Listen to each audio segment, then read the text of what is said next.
तो दोस्तों first time सबसे पहले मिर्जापुर 3 के एक्सप्लेनेशन लेके हम लोग आ रहे हैं। 4 साल बाद नया सीजन आ चुका है, तो अगर आप एक डाई हार्ट फैन है तो रीकैप की आपको कोई जरूरत नहीं है। चलिए सीधा एक्सप्लेनेशन शुरू करते हैं। सीरीज की शुरुआत में हम मुन्ना भैया को देख पाते हैं जो कि मर चुके हैं। हमने आखिरी सीजन में लास्ट एपिसोड में देखा था गुड्डू और गोलू ने इनको मार डाला था। आज इनकी शव इधर पड़ा हुआ है शमशान में, और आज इधर उनके अंतिम संस्कार करने के लिए कोई नहीं है। ना कालीन भैया है ना उनके लोग, सिर्फ उनकी पत्नी माधुरी जो कि प्रदेश की मुख्यमंत्री भी है। माधुरी मानो अंदर से टूट गई है। उसके पापा चले गए, अब मुन्ना जो कि उनके इतने करीब थे। माधुरी इस चीज को कभी नहीं भूलेगी। कोई ना होने के वजह से माधुरी ने ही मुन्ना को अग्नि दी। फिर बाहर जाके रिपोर्टर और प्रदेश के लोगों को बोला कि मैं एक भय मुक्त पूर्वांचल बनाऊंगा। जब उनके सेक्रेटरी उन्हें बोलते हैं कि गुड्डू के लिए हम शूट एंड साइट का ऑर्डर जारी कर देते हैं, तब माधुरी बोलती है उसको मारोगे तो कोई और बैठेगा, हमको गद्दी को खत्म करना पड़ेगा। फिर हमको कोर्ट का सीन दिखाया जाता है जहाँ पर हम रॉबिन, डिम्पी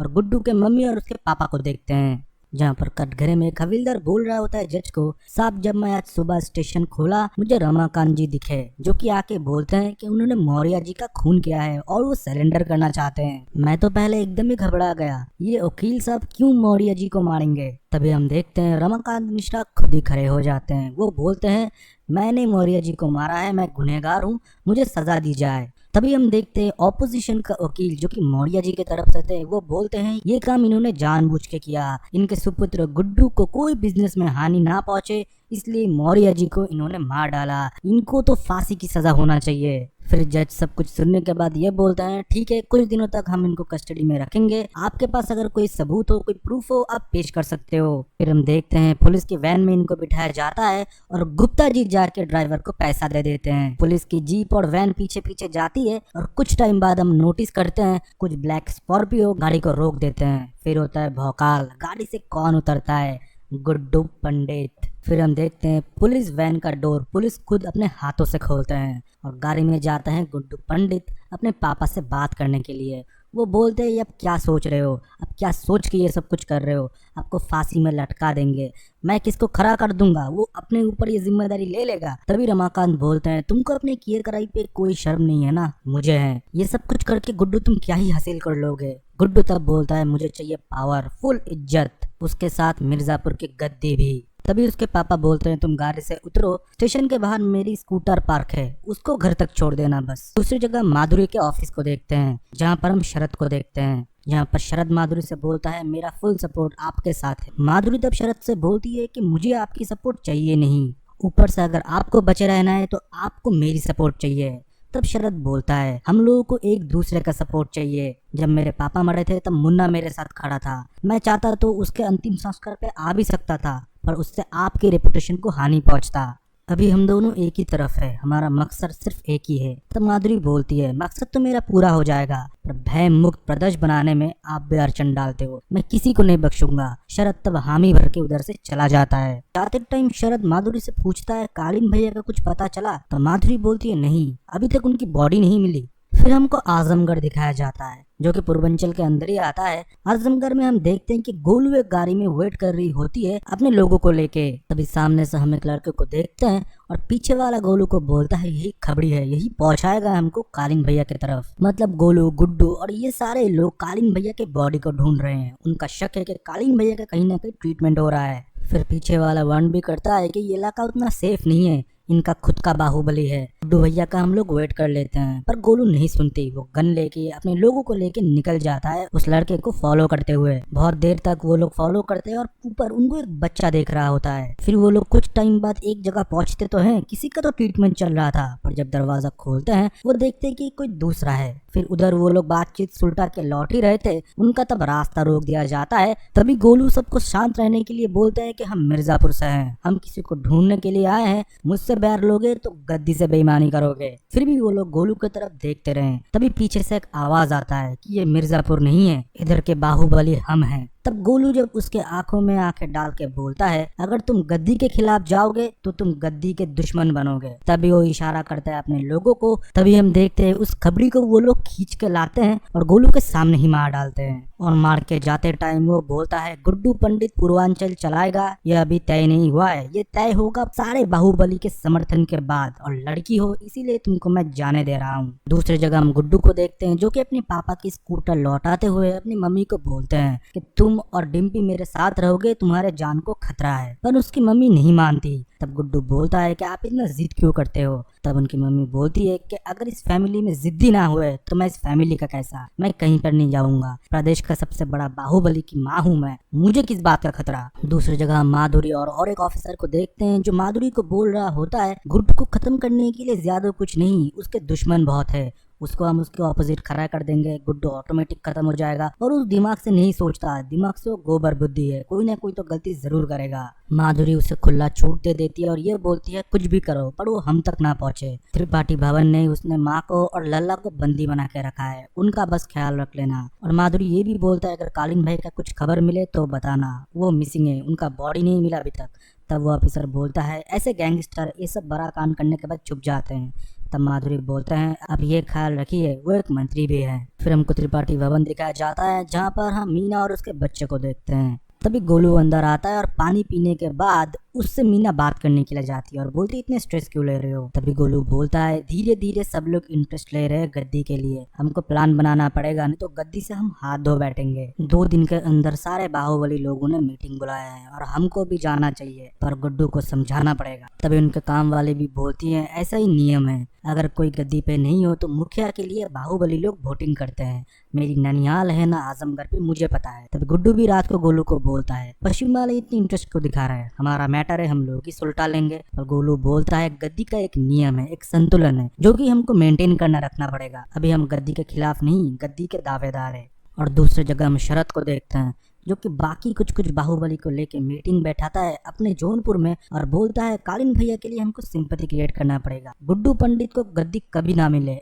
ऐसा रास्ता हमको बनाना पड़ेगा, आप लोग जाकर सब बाहुबली से मिलिए। अभी शरद की माँ उसे बोलती है कभी कभी राजा को भी निकलना पड़ता है अपना वजूद दिखाने के लिए, तुम जाके सारे बाहुबली से मिलो, सबको बताओ गद्दी का असली वारिस तुम हो। फिर हम शरद को देखते हैं जो कि अपना गाड़ी लेके मीरठ पहुंचता है बाहुबली से मिलने के। मनोहर मियाँ जो कि मीरठ के बाहुबली थे उनके साथ खाना खाते टाइम वो बोलते हैं पूर्वांचल के गद्दी को एक लीडर का जरूरत है, आप है क्या वो लीडर। दूसरी जगह फिर से हमको त्रिपाठी भवन दिखाया जाता है जहाँ पर हम गोलू गुड्डू और एक बिचौलिया को देखते हैं जो कि मिडिल मैन होता है। वो आके भी गुड्डू को बोलते हैं कि 2 दिन में बैठक है, आपको बैठक में जाना है, नियम का पालन करना है क्योंकि ये एक सिस्टम है। पर गुड्डू बोलता है आपको मीटिंग मिर्जापुर में बुलाना चाहिए, पर गोलू बोलता है ऐसा नियम नहीं है, जो नियम है हमको नियम से ही चलना पड़ेगा, ऊपर से कालीन भैया की बॉडी भी मिसिंग है। शरद सबको भड़का रहा है पर वो बिचौलिया बोलता है कि सिर्फ एक ही जा सकता है मिर्जापुर की तरफ से। तब गोलू बोलता है ठीक है आप चले जाइए, मैं बाहर खड़ा रहूंगा। फिर हम देखते हैं 2 दिन बाद रात को अलग अलग जगह से सारे बाहुबली आए थे मेरठ को। सारे बाहुबली बैठक के पहले अपना गन वगैरह सरेंडर कर देते हैं। फिर बैठक में वो लोग बैठते हैं और मिर्जापुर का सीट खाली था, मिर्जापुर की तरफ से उनका खास आदमी आया था। जब मिर्जापुर के दावेदार लोग नहीं आए तब मनोहर मियाँ बोलते हैं कि मीटिंग शुरू किया जाए। मीटिंग शुरू करते ही मिर्जापुर की तरफ से आने वाले वो बोलता है कि मिर्जापुर में हक गुड्डू का ही है क्योंकि त्रिपाठियों को उन्होंने खत्म किया है और गद्दी के असली दावेदार वो है। तभी शरद बोलता है कि गद्दी पे सिर्फ हक होता है उनके खून का, त्रिपाठियों में कोई बचा नहीं तो वोटिंग होना चाहिए। और गुड्डू पंडित किसी भी नियम का पालन नहीं करता जो उसने आज किया है, गद्दी का उसने मान नहीं रखा, मीटिंग में वो नहीं आया। तभी सारे लोग पूछते हैं, तभी शरद बोलता है तो दावेदार तो मैं ही होता हूँ और कोई बचा नहीं है, और कुछ लोग उसमें सहमति भी दे रहे थे। तभी हम देखते हैं तालियां मार मार के एंट्री लेता है गुड्डू भैया। वो बोलता है इस बार भी क्या भीख में ही लोगे जैसे जौनपुर भीख में लिया था। तभी शरद भी बोल देता है एक टाइम पे तुम कालीन भैया के लिए काम कर रहे थे, तुम उनके वफादार कुत्ते थे, आज दावेदारी दिखा रहे हो। गुड्डू को ज्यादातर इन सारे बातों पे गुस्सा आ जाता है, वो शरद को जाके कूटने ही वाला था।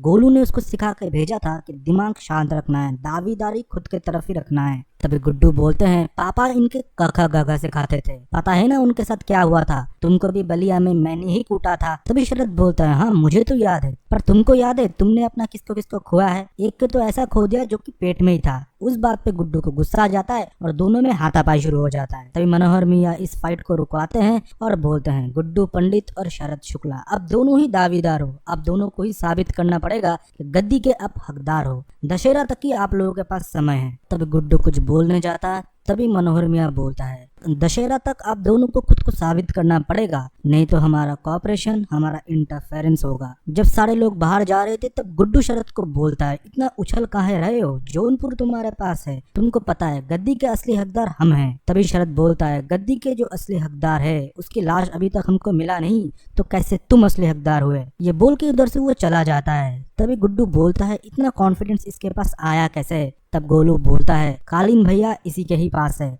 पर गुड्डू बोलता है, जौनपुर हमने पूरा छान मारा है। तभी गोलू बोलता है, कालीन भैया को जरूर कहीं ना कहीं इसने छुपा के रखा होगा। तभी हमको दिखाया जाता है कि शरद के सारे लोग तो जा रहे थे जौनपुर, पर शरद निकलता है सिवान की तरफ। और हाई सिक्योरिटी के बीच से गुजरते हुए शरद जाता है कमरे पे, जहाँ पर हम देखते हैं कि कालीन भैया की ट्रीटमेंट चल रही है। और साइड में कौन खड़े हुए हैं, शत्रुघ्न त्यागी, मतलब बड़े। तभी शरद डॉक्टर को बोलते हैं, इनको जल्दी जिंदा करो, इनको खड़ा करो, लाश ये हमारे कोई काम का नहीं। फिर उधर से सीन शिफ्ट होता है और हमको एक पुलिस ऑफिसर को दिखाया जाता है जो कि इनकाउंटर करता है कहानी सुना के। इसको फिर आईजी दुबे हायर करता है गुड्डू को मारने के लिए। फिर हम दूसरी जगह देखते हैं दद्दा त्यागी को, जो कि आए थे त्रिपाठी से मिलने के लिए। तब हम देखते हैं वो शरद को बोलता है, त्रिपाठी जी को सिवान में कोई खतरा नहीं है, हम छुपा के रखेंगे, पर तुम अपना प्रॉमिस मत भूलना, गोलू का कटा हुआ सर हमें चाहिए। तब हम देखते हैं कि बड़े थोड़ा नर्वस होता है। अभी इधर थोड़ा राज खुलता है। आपको याद होगा लास्ट सीजन में इन दोनों के बीच फाइट हुआ था, गोली चली थी। असलियत में माड़ा छोटे नहीं था, माड़ा बड़ा है। छोटे अभी बड़ा बन के सबको चकमा दे रहा है, क्योंकि अगर वो सबको सच सच बता दे तो दद्दा त्यागी ही उसे मार देगा। फिर हमको त्रिपाठी भवन दिखाया जाता है जहाँ पर सारे लोग बैठे हुए थे। वाल्मीकि ने अच्छा खासा सेटिंग कर लिया था, टंकी के ऊपर भी एक स्नाइपर लेकर बैठा के रखा था, जब भी सही रेंज मिले गुड्डू पंडित को ये ठोक देंगे। फिर हमको दिखाया जाता है कि गद्दी चेंज होने की वजह से पूरा सप्लाई चेन टूट चुका है। गुड्डू बोलता है, अभी काम में तेजी आना चाहिए, आप लोग ओवर टाइम करिए, बंदूक बनाइए। और गोलू जाते हैं अपने कॉलेज रिक्रूट करने के लिए, बंदूक बनाने के लिए। भाई ये दिन भी देखना पड़ रहा है। फिर से कबूतर आते हैं और बंदूक लेके चले जाते हैं और धीरे धीरे सब कुछ ठीक हो रहा था। फिर हम दूसरी जगह देखते हैं गोलू के पापा गुप्ता जी आए थे उनके भवन पे।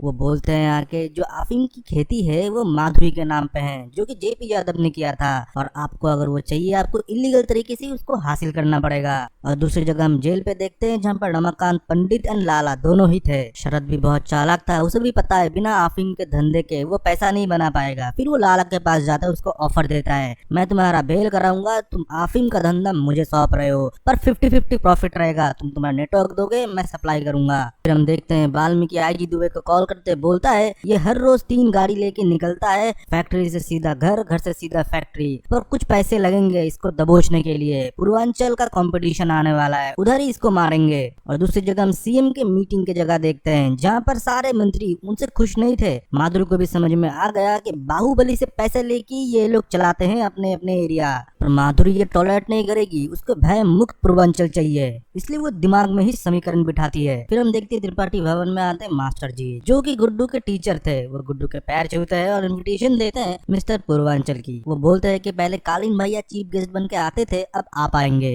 गोलू बोलता है बाहर ठीक नहीं है माहौल, पर गुड्डू नहीं सुनता, वो बोलता है हम जरूर जाएंगे। फिर हम देखते हैं गोलू को, जो अपने टीम को लेके एक कवि सम्मेलन में पहुंचती है। पहुंचने के बाद वो एक मंत्री से मिलता है जो कि जेपी यादव से मिला हुआ है, क्योंकि जेपी यादव जब तक इनको नहीं मिलता तब तक वो अफीम की खेती गुड्डू भैया के नाम नहीं होगी, जो कि इलीगल ही है। मंत्री तो पहले बकलोली दिखाता है, पर गोलू अच्छे से बोल देता है कि पीछे में लड़के लोग खड़े हैं, सीधी सीधी बता दो, नहीं तो तुम्हारा हालत मैं खराब करूंगा, सिर्फ एक मीटिंग फिक्स करा दो। फिर मंत्री भी मान जाता है। दूसरी जगह बॉडी बिल्डर कंपटीशन पे पहुंचता है हमारे गुड्डू भैया, जो कि गोलू के बिना ही पहुंचे थे। पहुंचते ही वो देखते हैं एक भोजपुरी स्टार आता है जो कि उनके बाजू में ही बैठता है, पर उनसे थोड़ी बदतमीजी से बात करता है। फिर भी गुड्डू भैया खुद को कंट्रोल किए हुए थे। फिर हम उस फंक्शन में देखते हैं कि वाल्मीकि मौजूद होता है अपने लोगों के साथ। उसने पूरा मास्टर साहब के साथ प्लान बना के रखा था कि गुड्डू को आज इधर ही ठोकेंगे, और मास्टर साहब भी क्या करे भाई, गुड्डू के लोगों को उन पे कुछ शक होता है तो उनका पीछा करता है, पर उनको भी मार दिया जाता है। फाइनली जब गुड्डू भैया को बुलाया जाता है स्टेज में प्राइज देने के लिए, तब वो भोजपुरी स्टार भी जाता है, तब भी उनमें थोड़ा आनावानी हो जाता है, तो गुड्डू भैया गुस्से में उसको 2 चमाट मार देते हैं। तभी हम देखते हैं कि वाल्मीकि गन निकालता है, तभी होता है घमासान फाइट। कभी गुड्डू इन पे भारी पड़े, कभी गुड्डू इन पे।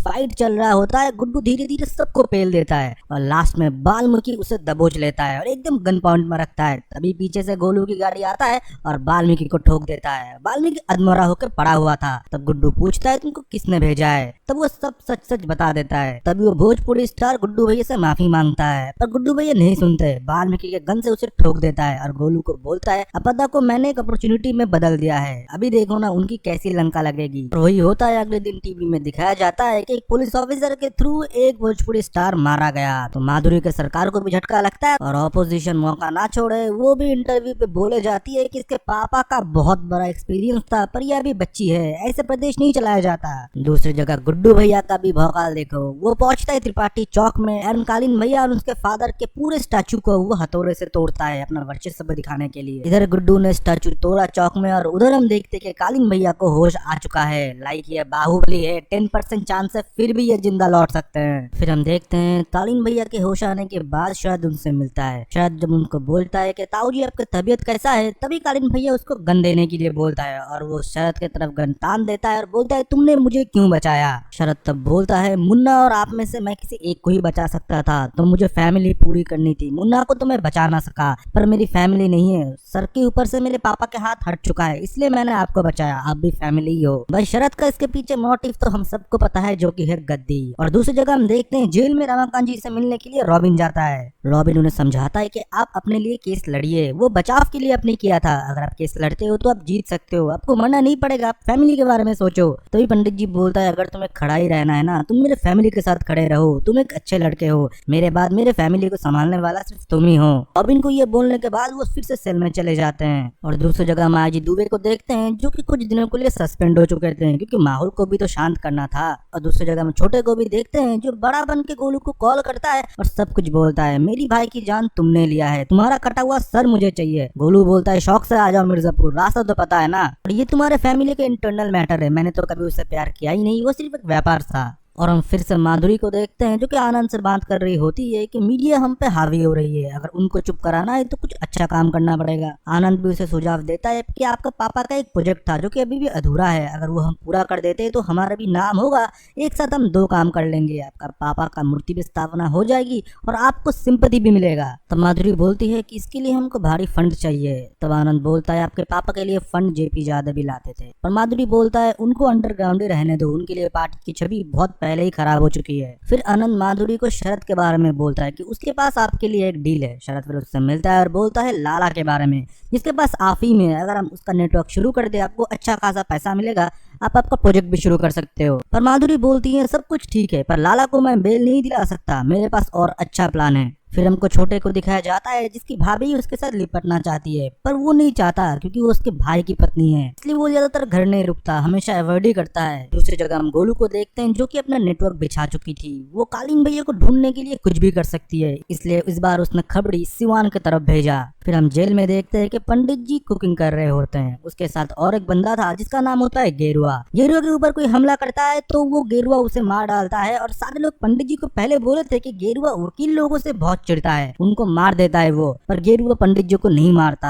गेरुआ उन्हें बोलते हैं मुझे पता है आप एक सच्चे लॉयर हो, इसलिए मैंने कभी भी आपके ऊपर हाथ नहीं उठाया, मैं आपका रिस्पेक्ट करता हूँ, आप मेरे लिए एक अर्जी डाल दीजिए। फिर बातचीत में हमको पता चलता है कि गेरुआ की छोटी लड़की के साथ बाहर दुष्कर्म हुआ है, इसलिए उसने 4 लोगों को जिंदा मार दिया। अब गेरुआ के फैमिली के ऊपर खतरा है, इसलिए वो वकील जी से अर्जी डालने के लिए बोलते हैं। दूसरी जगह हम देखते हैं कि पंडित जी को समझाने के लिए इस बार उनके धर्मपत्नी आए थे, उनको वो अच्छे से समझाते हैं कि आपके बाद मेरा कोई नहीं है, घर तो पहले से ही नहीं था, आपका एक लड़का मर चुका है, एक बाहुबली है, घर में बचा कौन, कोई किसी से बात नहीं करता, अगर आप भी चले जाते तो मैं भी फांसी लगा लूंगी। फिर कोर्ट रूम में हम देखते हैं कि पंडित जी अपने लिए स्टैंड लेते हैं, वो लड़ने के लिए रेडी है, क्योंकि मौर्य अभी दूध का धुला नहीं था, वो सिर्फ लाला के लिए ही चार्जशीट बनाया है, गुड्डू को उसने अगवा करके इनकाउंटर करना चाहा, इसलिए पंडित जी बोलते हैं मैं क्रॉस एग्जामिनेशन करना चाहूंगा मौर्य जी की पत्नी को। वो फिर बोलते हैं आपने बोला कि मैं उनका दुश्मन हूँ, मैं उनको दबाव डालता था, मैं उनको ब्लैकमेल भी करता था, इसके चलते मैंने उनको मार डाला, मैंने आपके घर में कितनी बार चाय पिया है। तब वो बोलते हैं करीब 1 दर्जन बार। अभी आप हमको बोलिए कि मौर्य जी इतने दबंग ऑफिसर थे,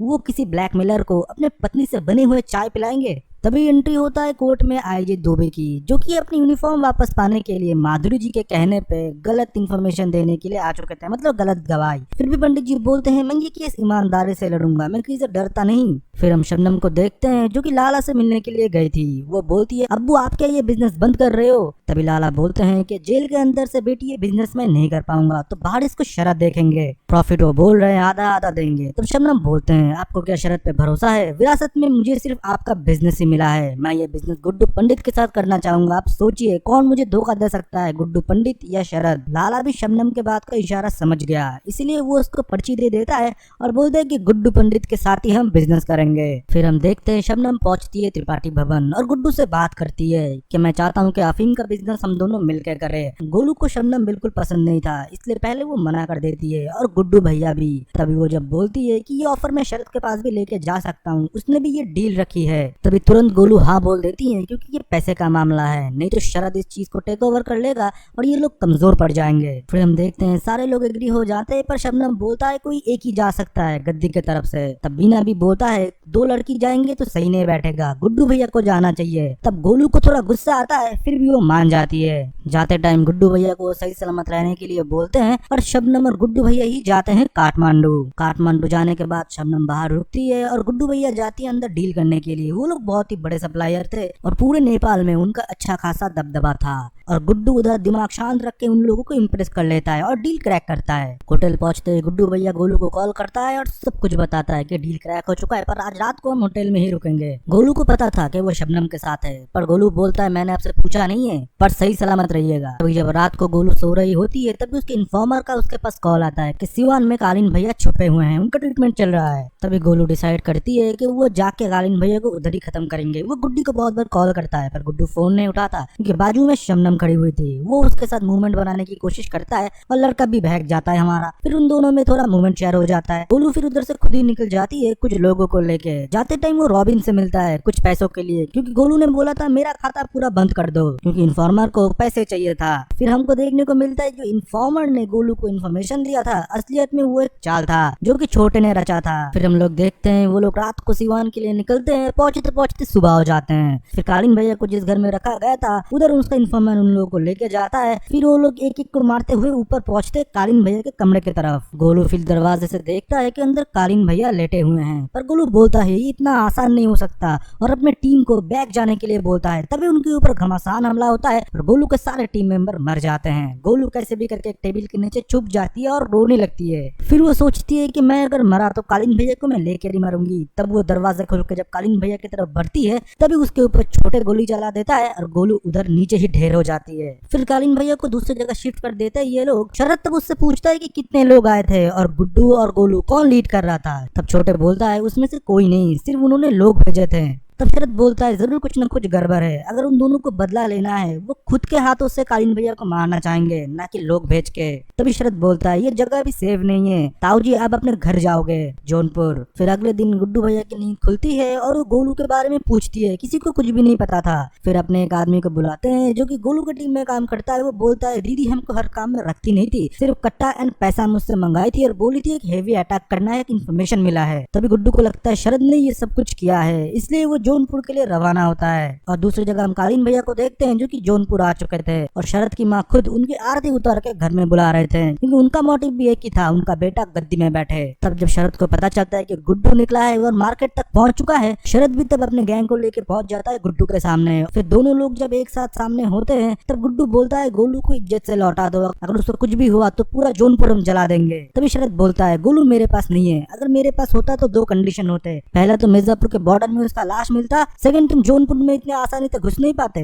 तभी हम देखते हैं इतना गर्मा गर्मी के बीच मनोहर मियाँ का कॉल आता है दोनों को ही, और वो दोनों को ही समझाते हैं कि अभी कोई खून खराबा नहीं चाहिए, गोलू जौनपुर के पास नहीं है, गुड्डू तुम शांत हो जाओ, अगर हमें कोई सबूत मिलता है हम जरूर बताएंगे। और शरद को भी वो शांत रहने के लिए बोलते हैं। जब झगड़ा हो रहा था गुड्डू ने गर्मा गर्मी में बता दिया कि मेरे पास अफीम है, अगर तुम्हें वो भी चाहिए मैं दिला दूंगा, बस गोलू को लौटा दो। शरद फिर लाला को क्रॉस कॉलिंग करता है। लाला बोलता है डील लिया हुआ था कि बेल के बदले अफीम, तुमने बेल नहीं दिला पाया, मैंने अफीम नहीं दे पाया। फिर कालीन भैया को जाके शरद सब कुछ बता बताता है कि उसका प्रॉब्लम क्या है और कहाँ पर वो मात खा रहा है। कालीन भैया तो है पुराने चावल, वो बोल देते हैं कि लाला का जो पूरा सप्लाई है वो पानी के थ्रू आता है। फिर शरद जाके पुलिस को सब कुछ बता देते हैं कि वो पानी के बोट के ऊपर रेड मार दे। दूसरी जगह हम शरद को देखते हैं जो कि माधुरी के साथ बात कर रही होती है और उसको पैसा ऑलरेडी वो दे चुकी थी। माधुरी खुश थी क्योंकि मीडिया का प्रेशर उनके ऊपर हट चुका था और लोगों का नजर भी अभी दूसरी चीज में डाइवर्ट हो चुका था। दूसरी जगह हम गुड्डू को देखते हैं जो कि बहुत परेशान था। वो गुप्ता जी से बोलते हैं मैंने पूरा मिर्जापुर छान मारा है, गोलू कहीं भी नहीं है। गुप्ता जी बोलता है मैंने गोलू के नंबर ट्रेस करने के लिए दिया है पर वो लोग परमिशन नहीं दे रहे हैं, मैं लखनऊ जा रहा हूँ। तभी बीना आके बोलती है गुड्डू को कि उतना स्ट्रेस मत लो, अब गद्दी पे बैठे हुए हो, गद्दी ज्यादा इंपॉर्टेंट है इस टाइम आपके लिए। तभी गुड्डू बीना भाभी को बोलते हैं कि आफीम की डिलीवरी न ये गद्दी मेरे लिए इंपॉर्टेंट है गोलू से ज्यादा, ऐसे 100 गद्दी में कुर्बान कर सकता हूँ गोलू के लिए। तभी बीना भाभी जाते टाइम गुड्डू को ड्रग्स थमा देते और बोलते स्ट्रेस रिलीफ करने की दवा है ये। तो गुड्डू को तब मानसिक हालत ठीक नहीं था, उसको तब यही ठीक लगा कि स्ट्रेस कम करने के लिए वो ड्रग ले ले। फिर वो अपने मरे हुए भाई बबलू को सॉरी बोल के ड्रग्स खींच लेता है। फिर हम देखते हैं कि गोलू तो गायब हो जाता है, इस वजह से पूरा प्रदेश में गर्मा गर्मी का माहौल था। एक दूसरे को वो लोग मार रहे थे, कभी मिर्जापुर वाले जौनपुर वाले पे अटैक कर रहे थे, कभी जौनपुर वाले मिर्जापुर वाले पे। धंधे का सबका नुकसान हो रहा था। शरद फिर सब कुछ जाके ताऊ जी को बताता है और तब कालीन भैया बोलते हैं भस्मासुर का नाम तुमने सुना है, वो आखिर में खुद के सर पे खुद हाथ रख देगा और खुद ही मर जाएगा। जो वायलेंस उसने शुरू किया है वही उसको ले डूबेगा, तुम बस शांत रहो। फिर हम देखते हैं पुलिस को जो टिप मिला था वो नेपाल के थ्रू जो बोट आ रहा था गुड्डू भैया की तरफ अफीम लेके, वो रास्ते में ही रोक दिया जाता है। पुलिस पूरा तलाशी लेता है पर उनको अंदर कुछ भी नहीं मिलता। असलियत में जोशी नाम का एक आदमी जो कि लाला के लिए ही काम करता था उसने ही रूट को डाइवर्ट कर दिया था और सारा बर्फी उन्होंने गुड्डू भैया के हवेली में पहुंचा दिया था। पर इस बात पे शबनम खुश नहीं थे।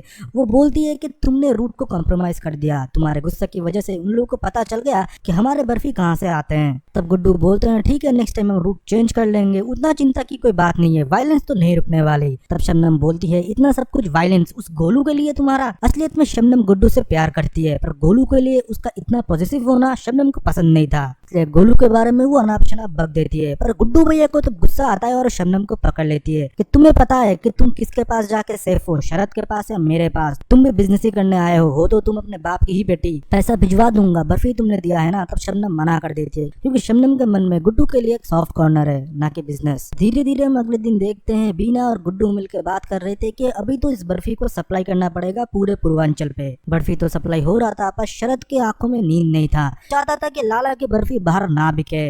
शरद के पास जो बर्फी है उतना क्वालिटी की नहीं है। तब वो डीलर बोलता है मैं अपने एरिया में तो देख सकता हूँ पर अच्छी माल है, लोग तो खरीदेंगे ही। वो डीलर ये भी बोलता है माल एकदम सोना है, अगर ये बिकता गया तो लोग और डिमांड करेंगे, गुड्डू और बेचेगा, आपका बिजनेस पूरा ठप हो जाएगा। अगर आपको सर्वाइव करना है तो गुड्डू को रास्ते से हटाना पड़ेगा। दूसरी जगह हम जेल में देखते हैं पंडित जी को जो कि दूसरे कैदियों के लिए बेल वगैरह लिखा करते थे, मतलब उनके लिए वो केस लड़ रहे थे।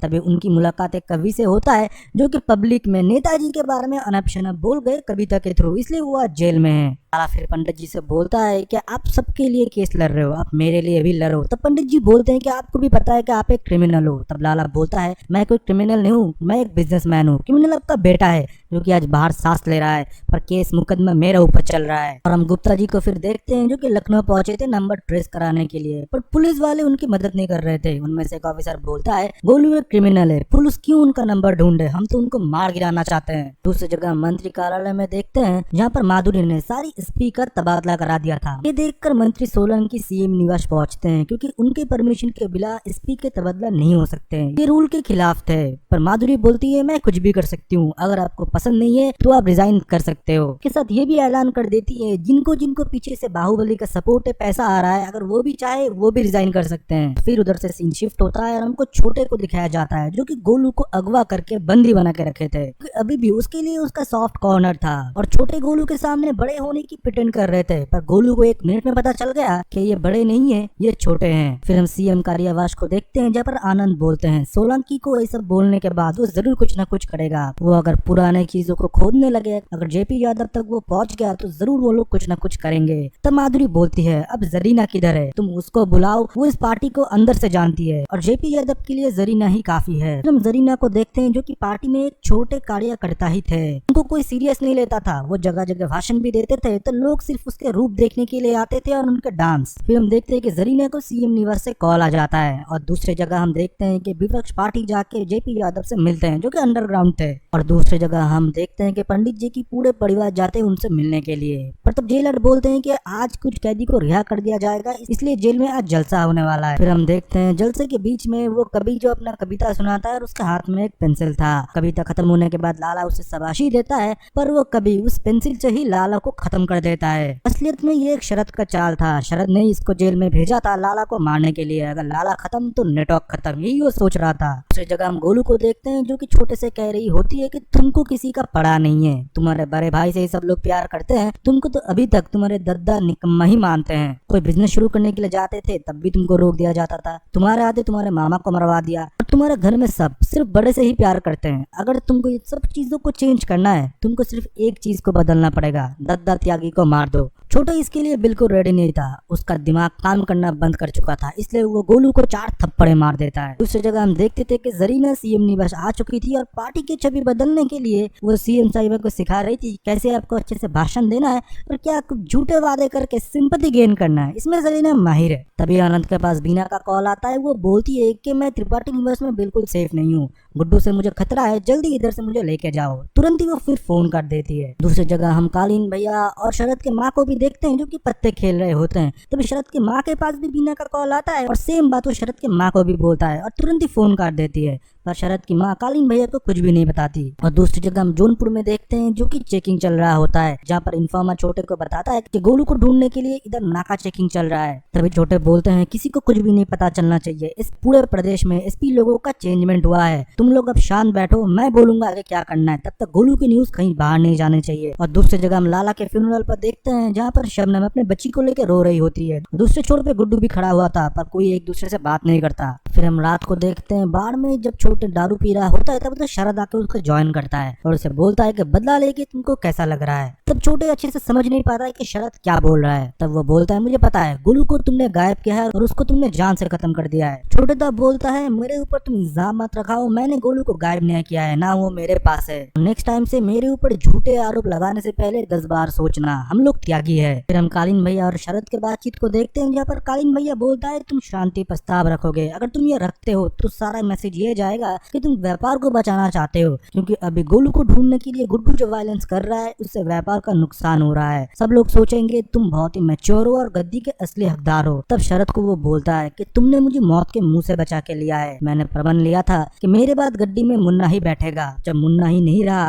तो मेरे बाद गद्दी पे बैठने वाले के असली हकदार तुम ही हो, तुमको मैं बाहुबली बनाऊंगा और गद्दी पे मैं तुम ही बिठाऊंगा। फिल्म देखते मुनावर मियां गुड्डू को फोन करता है और बोलता है कि शांति प्रस्ताव के लिए जो कि शरद ने रखा है, इसमें आपको भी आना पड़ेगा, वायलेंस नहीं चाहिए हमको, व्यापार का नुकसान हो रहा है। गुड्डू भैया तब कुछ भी नहीं बोलते। जौनपुर में ये मीटिंग रखा गया था। गुड्डू भैया नेक्स्ट डे अपने आदमी को लेके पहुंच जाते हैं जौनपुर। अभी मुनावर मियां बोलते हैं कि आप दोनों की आपसी दुश्मनी हमारे पूरे व्यापार को नुकसान दे रहा है, ऊपर से प्रशासन भी हमारा साथ नहीं दे रहा, सीएम ने बोल के रखा है भय मुक्त पूर्वांचल बनाएंगे, तो ऐसे में हम व्यापार कैसे करें। तब शरद भी बोलता है मुझे भी ये खून खराबा नहीं चाहिए, हमको और मिर्जापुर को अलग अलग बांट दो, कोई भी किसके अंदर नहीं आएगा। तभी मुनावर मियां भी बोलते हैं गुड्डू भी अभी तक आपने आप को प्रूव नहीं कर पाया, इसलिए मिर्जापुर की कोई भी डिसीजन मेरे मुहर के बिना पास नहीं होगा। गुड्डू भैया बोलते हैं हाँ मैं भी सहमत हूँ, पर दशहरा तक, फिर मैं तुम सबको मार डालूंगा। फिर हम देखते हैं दद्दा त्यागी को जो कि खाने के टेबल पे छोटे को सुना रहा होता है, मैंने बोला था कि मेरा बदला तभी पूरा होगा जब गोलू का सर मुझे मिलेगा, तुम्हें अपने काम पे ध्यान नहीं है। तब छोटे को भी गुस्सा आता है और वो बोल देता है मैं कोशिश कर रहा हूँ। तब दद्दा त्यागी बोलते हैं तुमने तो बहुत कोशिश कर लिया, मैंने 3 इन्फॉर्मर पकड़े हैं। दद्दा त्यागी टॉर्चर करते हुए 2 इन्फॉर्मर को मार देते हैं और तीसरा इन्फॉर्मर छोटे का होता है, अगर उसको दद्दा त्यागी मारने के लिए गए तो गोलू का पता वो बोल देगा, इसलिए तब छोटे उधर से पावर ले लेता है और बोलता है इससे मैं निपटूंगा। थोड़ा मोड़ा उसे टॉर्चर करते हैं और बोलते हैं आप मेरा गुस्सा इन पे मत उतारिए, मैं गोलू का पता जल्द से जल्द लगा लूंगा। फिर हम देखते हैं छोटे गोलू से मिलने के लिए जाता है, वो बोलता है तुम मुझसे प्यार करते हो। तब खुद को जिंदा रखने के लिए गोलू बोलता है हाँ मैं तुमसे प्यार करता हूँ। इस बात पे छोटे शरद को विश्वास नहीं था। वो बोलता है तुम जिसके साथ रहते हो गुड्डू तुम उसी के साथ ही प्यार करते हो, ये मुझे पता है। तब छोटे को गुस्सा दिलाने के लिए वो बोलता है हाँ मैं उसी से प्यार करता हूँ, और गुड्डू प्यार करता है पूर्वांचल से। और मुझे मारना है तो मार दो, मेरे मरते ही अगर उसे पता चला कि तुमने मुझे मारा है तो सोच सकते हो तुम्हारे और तुम्हारे परिवार का क्या होगा। फिर हम लोग अगले दिन देखते हैं एक बॉडी को जो कि पूरा जल चुका था और हूबहू देखने में लग रहा था कि ये गोलू की बॉडी है जो कि कचरे में फेंका दिया गया था। वहाँ पर तो गुड्डू गुप्ता जी पहुंचते हैं और उसके बॉडी को देख के जब कंफर्म करते हैं कि ये गोलू की ही बॉडी है, गुड्डू तब ये देख के कापड़ा होता है और पीछे हम देखते हैं कि गुप्ता जी खुद को ही शूट कर लेते हैं। फिर हम गुड्डू को देखते हैं जो कि इस डिप्रेशन में नशे करते हुए पागल हो रहा था। फिर गुड्डू अपने फैमिली से मिलने के लिए आता है पर उसके फैमिली में कोई उससे मिलना नहीं चाहता था एक्सेप्ट उसकी मदर। फिर हम त्रिपाठी जी को देखते हैं जो कि शरद के साथ बात कर रहा होता है। गोलू के बॉडी को अगर बॉर्डर पर फिकवा गया है गुड्डू को सीधा चैलेंज करने के लिए, त्यागी ये दोस्त तुम्हारे ऊपर ही डालेंगे। तब शरद बोलता है मैं इसको खुले में लूंगा क्योंकि अगर मैं लेता हूँ मेरा वर्चस्व बना रहेगा और लोग मुझसे डरेंगे। फिर हम शरद को देखते हैं जो कि लखनऊ पहुंचता है माधुरी से मिलने के लिए। वो गुड्डू के बारे में षड्यंत्र बना रहा था कि उसे कैसे दबोचा जाए। दूसरी जगह हम देखते हैं गुड्डू अपने पापा से मिलने के लिए गया था। उनके सामने वो सब कुछ कन्फेस करता है कि वो जिसके साथ भी रहता है वही खत्म हो जाता है, वो पनौती है। पर उसके पापा बोलते हैं बेटा तुम ऐसा नहीं हो और आज मेरे पास तुमको देने के लिए कोई सुझाव भी नहीं है, पर मैं यही बोलूंगा अपने मन की बात सुनो। फिर हम दूसरे दिन देखते हैं कि आईजी दुबे आता है अपने पुलिस फोर्स को लेके गुड्डू के निवास में। वो आके गुड्डू से बोलता है मैं तो सिर्फ एक दूत हूँ, और उसे फोन पकड़ा देते हैं। फोन में सीएम मतलब माधुरी थी। वो बोलता है कि लल्ला और बीना भाभी को उधर से तुम छोड़ दो, मैं कोशिश करूंगा कि पंडित जी को मौत ना मिले, वो अभी भी हमारे कस्टडी में है। गुड्डू बोल देते हैं मेरे पापा को कुछ होना नहीं चाहिए, बीना भाभी तब तक अंदर रहेगी जब तक मेरे पापा बाहर नहीं आते। तो माधुरी बोलती है इस बात का कोई गारंटी नहीं है। तो गुड्डू बोलता है गारंटी तो नहीं है पर मैं बहुतों को खो चुका हूँ, ये बोल के वो फोन काट देता है। फिर अगले दिन हम देखते हैं कि कोर्ट में पंडित जी की आज सुनवाई थी और इस बार गुड्डू भी उधर मौजूद था।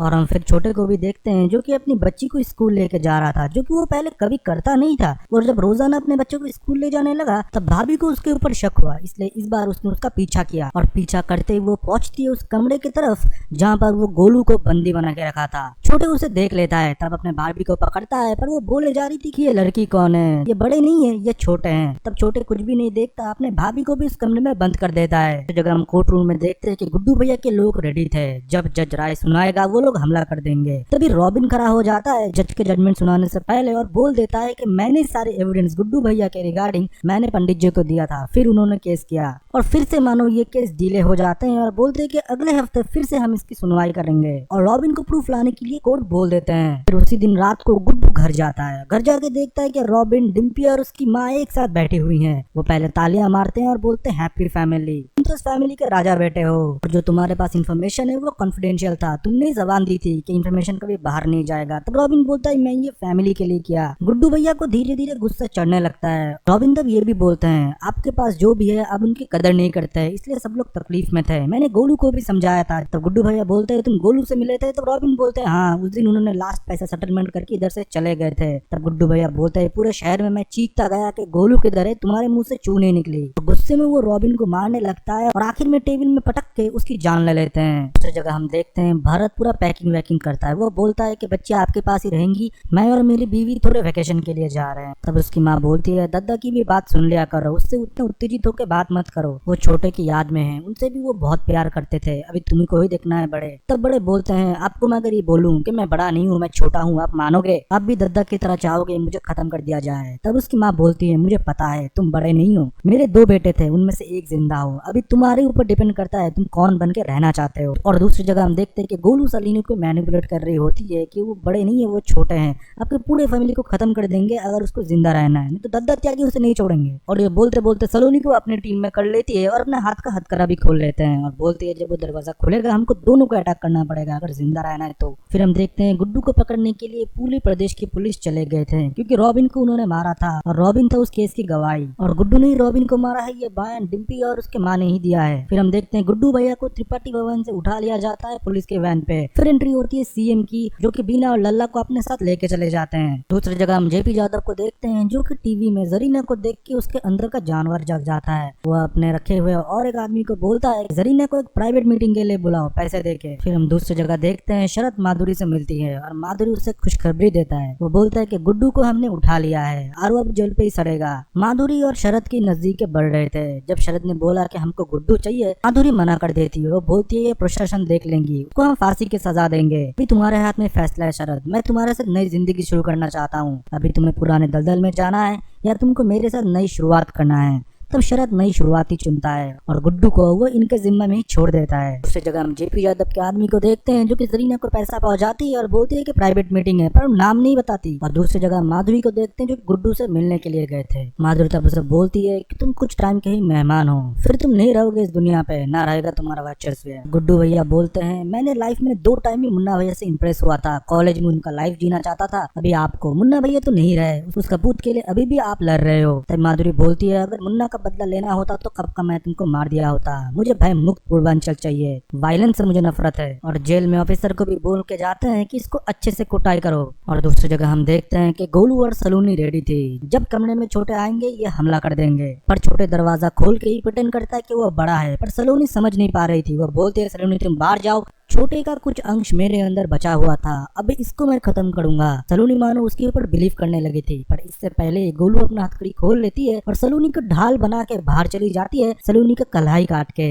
जाते टाइम छोटे उसके ऊपर गोलियां चलाता है और एक गोली जाके गोलू के हाथ पे लगता है। फिर हम जेल में देखते हैं सारी कैदी के दरवाजे खोल दिए जाते हैं गुड्डू भैया को पीटने के लिए। गुड्डू भैया पहले तो सबको पीटते हैं, फिर आखिर में एक पहलवान आता है जो कि गुड्डू भैया के ऊपर भारी पड़ता है, गुड्डू भाई को बेरहमी से मारता है और पैर से खींच के सबके बीच आके लिटा देता है। फिर पुलिस ऑफिसर उसका एक फोटो खींच लेते हैं। फिर हमको मनोहर मियाँ को दिखाया जाता है जहाँ पर पश्चिम के बाहुबली से कॉल आता है कि अभी जौनपुर और मिर्जापुर हल्का है, उनके बीच में तनाव चल रहा है, सही टाइम है हम उस पर बैठ सकते हैं। दूसरी जगह हम बीना और माधुरी को देखते हैं जो कि एक दूसरे से बैठे हुए थे और बीना अपनी दुखड़ी सुना रही थी। ये बंदी पहले से ही झूठी है। माधुरी तब बोलती है आपको चिंता करने की कोई जरूरत नहीं है और वो गुड्डू की फोटो दिखाती है। तब बीना भी समझ जाती है कि तख्ता पलटने वाला है। हमको डिम्पी को दिखाया जाता है जो कि अपने पापा से मिलते हैं। उसके पापा बहुत निराश थे क्योंकि रॉबिन नहीं रहा। वो बोलते हैं मैं पूरे केस फाइल तुमको उठा के दूंगा, तुम सीएम साहिबा को दिखाओ। डिम्पी जब केस फाइल पढ़ती है उसे पता चलता है कि सीएम साहिबा के फादर को मरवाने वाला शरद ही था। दूसरी जगह हम देखते हैं कि गुड्डू भैया के फैक्ट्री में सब जाने वाले होते हैं, तभी होती है गोलू की एंट्री। सब तब शौक थे कि गोलू मरी नहीं है। फिर गोलू को हम देखते हैं जो कि पूरे खून वून साफ करके रेडी होती है। फिर गोलू जेपीजी के करीबी मंत्री को कॉल करती है और बोलती है कि अभी जेपीजी से मिलने का टाइम आ चुका है। दूसरी जगह हम जरीना को देखते हैं जो कि जेपी यादव के पास पहुंचता है और टाइम नहीं लगता उसे समझने में कि जेपी यादव ने उसको प्राइवेट में बुक किया है। फिर जेपी यादव उसे पैसा देता है और बोलता है जो तुमको ज्यादा पैसा देगा तुम उसके लिए ही काम करोगे,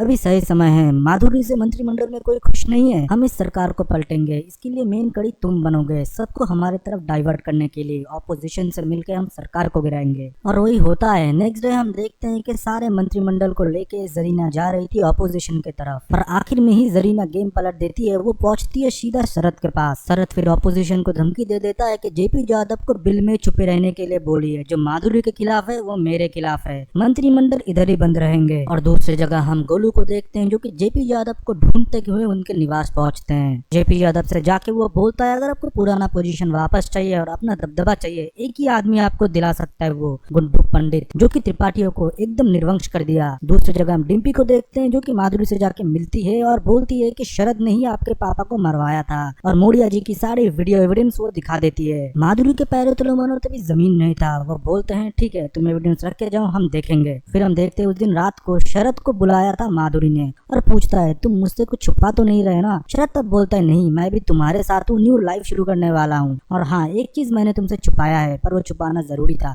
पहले मैं तुम पे भरोसा नहीं कर पा रहा था, कालीन भैया जिंदा है। तो माधुरी सब कुछ सुनने के बाद ये बोलता है कि कालीन भैया के साथ मुझे एक मीटिंग चाहिए, तुम्हारे परिवार से पहले वो मेरे अपने हैं। शरद को इस बात पे कोई आपत्ति नहीं था, वो मान जाता है। दूसरी जगह हम बीना से देखते हैं जहाँ पर माधुरी गई थी तो कालीन भैया की न्यूज देने के लिए। बीना बोल देती है मेरा कुछ नहीं रहा, ना कालीन भैया है ना मुन्ना है, मेरी असली घर तो मिर्जापुर ही है, माधुरी तुम मुझे मिर्जापुर रन करने के लिए दो। फिर हम जेपी यादव के निवास में देखते हैं शुक्ला जी और जेपी जी यादव बैठे हुए थे। वो बोलते हैं अगर हमको पावर में आना है, हमको बाहुबल भी चाहिए, पैसा भी चाहिए, जो सिर्फ एक बंदा दिला सकता है, गुड्डू पंडित। फिर हम गोलू की एंट्री को देखते हैं जहाँ पर मुहर लगाया जाता है कि गुड्डू पंडित को बचाया जाएगा। दूसरी जगह हम शरद को देखते हैं जो कि कालीन भैया को बोलते हैं माधुरी जी को मैंने बता दिया कि आप जिंदा हो। तब कालीन भैया बोलते हैं मैंने एक बार उस पर भरोसा किया था, तुम भी फिर कर रहे हो, गलती करोगे। शरद बोलते हैं नहीं, मुझको माधुरी पे पूरा भरोसा है। फिर हम देखते हैं माधुरी कालीन भैया से मिलते हैं और मिलने के बाद कालीन भैया बोलते हैं मुझे गद्दी से भी कोई लगाव नहीं, मैं ये शरद को सौंपने वाला हूँ। फिर माधुरी इस बात पे बोलते हैं आप आगे क्या करोगे क्या नहीं करोगे वो जो मैं बोलूंगा वही होगा, क्योंकि बीना और लल्ला अभी भी मेरे पास है। फिर हम रात को देखते हैं आज मीटिंग बैठने वाली थी जहाँ पर हम सारे बाहुबली को देखते हैं इंक्लूडिंग मनोहर मियाँ एंड शरद। मनोहर मियाँ तब बोलते हैं मिर्जापुर और पूर्वांचल के गद्दी के वारिस कौन बनेगा आज उसका फैसला होगा, अगर किसी को कोई दिक्कत है वो बता सकते हैं। तब कोई कुछ भी नहीं बोलता।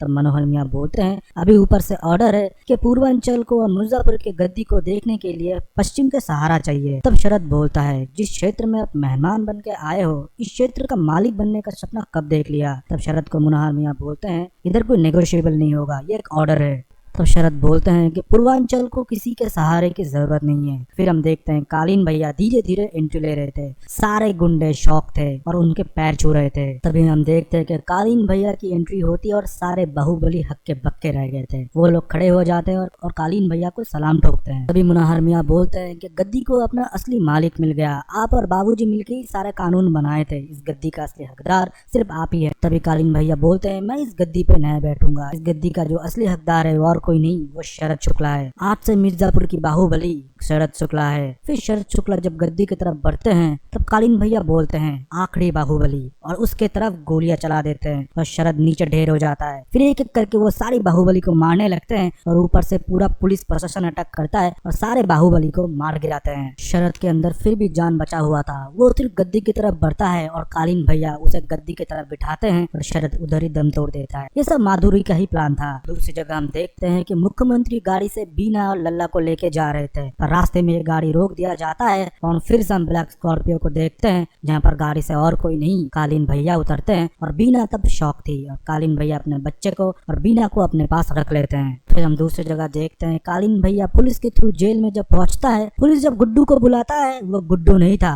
गुड्डू जेल से फरार हो गया था। फिर हमको दिखाया जाता है गुड्डू और बाकी कुछ लोग जो कि घायल थे वो नेपाल जाने वाले थे वही डीलर के थ्रू, और उस बोट से गोलू बाहर आती है। गुड्डू मानो उसे देख के रो पड़ता है और वो दोनों पहली बार किस करते हैं एक दूसरे की तरफ प्यार को दिखाते हुए। और इसी के साथ मिर्जापुर की पूरे सीजन 3 को हमने एक्सप्लेन कर दिया। आई होप आपको वीडियो पसंद आया होगा, मुझे पता है थोड़ा लेट आया है पर अच्छे से किया गया है। आप अगर वीडियो को पसंद करते हैं तो वीडियो को लाइक करें, अच्छे से कमेंट छोड़ दीजिए और हमारे बाकी वीडियोस को भी देखिए। तब तक के लिए bye bye and see you.